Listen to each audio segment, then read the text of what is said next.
Assalamualaikum pemirsa, buka mata, buka hati, insya Allah akan membuka mata dan hati kita bahwa Islam itu indah. Islam itu karomah dan Islam itu agama rahmatan lil alamin. Hari ini kita akan membahas tentang rumah yang dijauhi malaikat, bagaimana rumah yang dapat mengundang malaikat, serta hukum adanya gambar dan patung di dalam rumah. Di mana semuanya akan kita bahas dengan menarik dan insya Allah syarat akan manfaat. Hanya di Buka Mata, Buka Hati.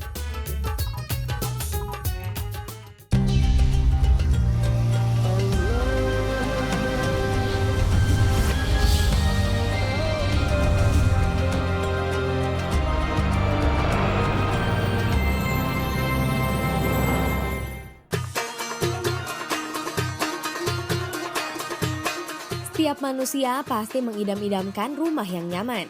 Betapa tidak, rumah merupakan tempat manusia untuk berlindung dari cuaca dan tempat berkumpul dengan keluarga. Rumah juga tempat melakukan aktivitas sehari-hari. Tak heran banyak orang bekerja keras demi mendapatkan rumah impian. Namun dalam Islam pun berlaku, boleh jadi rumah tersebut bagus dan megah, tapi apakah juga disertai rahmat dan ketentraman dari para malaikat Allah? Semua muslim pun pasti menginginkan rumah mereka senantiasa dihadiri oleh para malaikat Allah dan dijauhkan dari setan. Hadirnya malaikat meski tak terlihat, kehadirannya memberikan aura ketentraman dan kesejukan sehingga rohani kita senantiasa terasa damai. Namun tahukah Anda bahwa malaikat menghindari beberapa rumah dengan ciri-ciri tertentu? Apakah ciri-ciri rumah yang dijauhi para malaikat Allah? Apa saja yang menghambat rahmat datang ke rumah kita? Dalam segmen ini kita akan membahas 5 hal yang dapat membuat malaikat penebar rahmat Allah menjauh dari rumah kita. Salah satu hal yang dapat menjauhkan malaikat dari rumah kita adalah adanya anjing. Dalam hadis riwayat Muslim dikisahkan malaikat Jibril berjanji kepada Rasulullah akan mengunjungi rumahnya.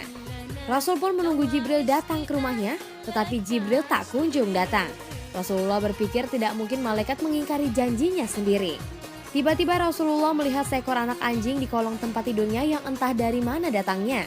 Rasulullah pun mengeluarkan anjing tersebut dari rumahnya. Tak lama kemudian malaikat Jibril langsung mendatangi rumah Rasulullah. Ketika ditanya mengapa datang terlambat, malaikat Jibril menjawab, karena tadi di rumahmu ada anjing. Ketahuilah kami tidak akan memasuki rumah yang di dalamnya terdapat anjing dan gambar dan patung. Sebagian ulama mengatakan karena anjing itu najis, yang lain mengatakan bahwa ada anjing yang diserupai oleh setan, sedangkan yang lainnya mengatakan karena di tubuh anjing menempel najis. Anjing kita ketahui memiliki najis paling berat yakni liurnya. Oleh karena itu Allah Subhanahu wa taala melarang umat muslim dekat dengan seekor anjing kecuali untuk perlindungan dan pertanian. Patung dan lukisan di dalam rumah pun dapat membuat malaikat penebar rahmat menjauhi rumah kita. Seperti yang disampaikan malaikat Jibril pada Rasulullah dalam hadis sebelumnya, bahwa malaikat menghindari rumah dengan anjing dan gambar lukisan dan patung. Maksud patung dan lukisan di sini adalah yang menggambarkan bentuk manusia maupun hewan. Allah Subhanahu wa taala tidak suka ciptaannya ditiru oleh manusia. Dengan begitu, alangkah sangat baik bila kita tidak memiliki patung dan lukisan makhluk bernyawa di rumah. Karena itu termasuk meniru ciptaan Allah.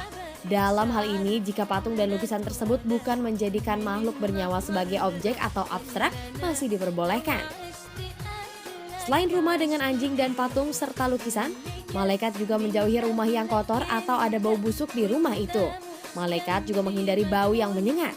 Rasulullah SAW bersabda dalam hadis riwayat Bukhari dan Muslim, barang siapa yang memakan bawang putih, bawang merah, dan makanan tidak sedap lainnya, maka jangan sekali-sekali ia mendekati atau memasuki masjid kami.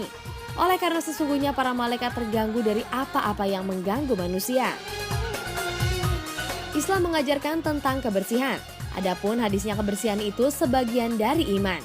Allah Subhanahu wa taala sangat menyukai kebersihan. Jangankan malaikat yang masuk ke dalam rumah itu, manusia pun enggan datang ke rumah yang kotor. Rumah yang di dalamnya tidak pernah dilantunkan bacaan Al-Quran pun akan dijauhi malaikat. Al-Quran adalah kitab suci agama Islam. Sebagaimana manusia kita sudah diperintahkan oleh Allah Subhanahu wa taala untuk membaca Al-Quran. Ada sebuah kalimat, bacalah walaupun hanya 1 ayat. Allah Subhanahu wa taala akan memberikan pahala bagi yang membacanya maupun mendengarkannya. Penghuni rumah yang tidak pernah membaca Al-Quran sangatlah merugi. Karena rumah itu tidak akan diberkahi rahmat dari Allah Subhanahu wa taala karena malaikat penebar rahmat akan menghindarinya. Nauzubillahi min dzalik. Orang-orang yang pelit pun tidak akan mendapatkan rahmat dalam rumahnya karena malaikat menjauhi rumah orang-orang yang kikir. Padahal berkah dan rahmat Allah diberikan dengan murah hati. Rizki yang kita peroleh harus dimanfaatkan dengan baik dan jangan untuk berhura-hura. Allah Subhanahu wa taala sangat menganjurkan kita menyisihkan uang untuk zakat, bersedekah, berinfak dan sebagainya. Oleh karena itu, malaikat tidak menyukai orang yang pelit dan tidak mendatangi rumahnya. Jangan sampai rumah kita dihindari malaikat hanya karena kita tidak bermurah hati pada sesama. Adanya penghuni rumah yang suka mengancam saudaranya sesama muslim dengan senjata membuat malaikat enggan mampir ke rumahnya. Dalam hadis riwayat Muslim, Rasulullah SAW bersabda, barang siapa mengarahkan dan mengancam saudara sesama muslim dengan benda besi atau pisau misalnya, maka orang itu dilaknat oleh malaikat, sekalipun orang itu adalah saudara kandungnya sendiri. Itulah ciri-ciri rumah yang dijauhi malaikat penebar rahmat Allah. Semoga rumah kita tidak memiliki salah satu ciri-cirinya. Kita tentu ingin malaikat penebar rahmat senantiasa menyukai dan mengunjungi rumah kita sehingga rumah rasanya damai. Lalu bagaimanakah cara mengundang malaikat ke rumah kita? Dalam segmen selanjutnya kita akan membahas kriteria rumah yang disukai malaikat penebar rahmat. Jangan kemana-mana, tetap di Buka Mata, Buka Hati.